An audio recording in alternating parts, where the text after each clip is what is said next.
शैतान बाज लोगों के जहनों में ये वसवसा डालता है कि मैं तो दीन के करीब हो रहा हूं, अल्लाह के करीब हो रहा हूं, और मुझ पर आजमाइशें क्यों आ रही हैं। सुनो सुभान अल्लाह, अल्लाह के हबीब अलैहिस्सलातु वस्सलाम की क्या शान है। आला हजरत ऐसे ही नहीं कहते कि मैं निसार तेरे कलाम पर, मिली यूं तो किसको ज़बान नहीं, वो सुखन है जिसमें सुखन ना हो, वो बयां है जिसका बयां नहीं। मेरे आका ने कमोबेश 1450 साल पहले ये मसला सॉल्व कर दिया।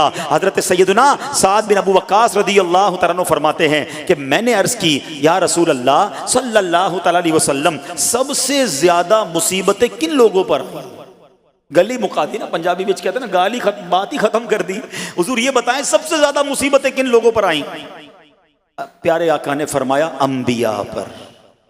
अल्लाह अकबर, अल्लाह के सबसे करीब तो अंबिया है ना, अंबिया पर, फिर उन लोगों के बाद जो लोग बेहतर हैं, फिर उनके बाद जो बेहतर हैं। सुनो अब अगला जुमला, बंदे को अपनी दीनदारी के एतबार से मुसीबत में मुब्तला किया जाता है। अगर वो दीन में सख्त होता है, उसकी आजमाइश भी सख्त होती है। अगर वो दीन में कमजोर होता है तो अल्लाह अज़्ज़ व जल उसकी दीनदारी के मुताबिक उसे आजमाता है। बंदा मुसीबत में मुब्तला होता रहता है, यहां तक कि उसके दुनिया में ही उसके सारे गुनाह बख्श दिए जाते हैं।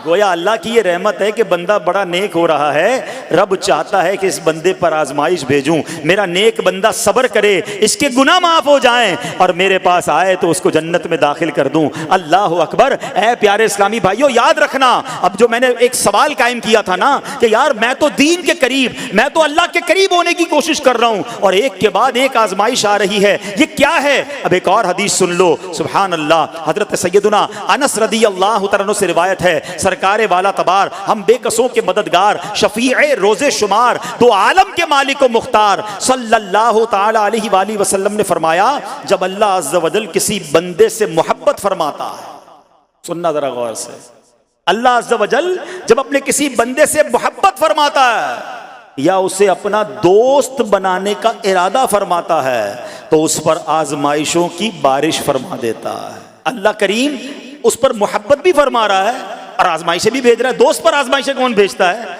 दोस्त को तो राहतें डाली जाती हैं। हाय हाय, अब यही तो इम्तिहान है, यही तो चेक है। सुनो, नबी पाक फरमाते हैं जब अल्लाह उस पर आजमाइश भेजता है ना, वो बंदा अपने रब को पुकारता है, ऐ मेरे रब अज़्ज़ व जल।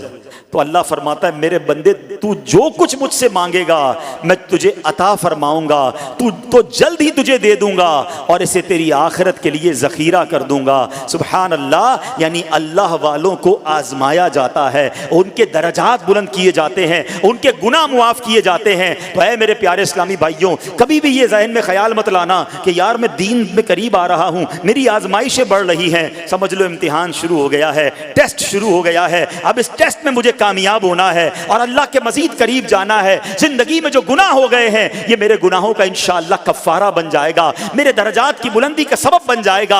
अल्लाह से अर्ज करना, ऐ मौला मैं तेरी रिजा पर राजी, मैं तेरे फैसलों पर राजी, अब तक जो दिया था तूने दिया था, ये सब कुछ तेरा है। ऐ रब जब तू वापस लेगा मैं इस पर राजी। जब ये साबित कदमी नसीब हो गई, फिर देखो गैब के खजानों से कैसा आपके दिल पर सकीना उतरेगा, फिर कैसा आप पर रहमतों का नुज़ूल होगा। तो ऐ मेरे प्यारे इस्लामी भाइयों, मुसीबतें आ चुकी और आने भी वाली हैं। पहले ज़हनी तौर पर तैयार रहना, मगर सब्र करना। ये चंद दिनों की, चंद घंटों की, चंद लम्हों की मुसीबत है, मगर ये तुम्हारे दर्जात को बुलंद कर देगी।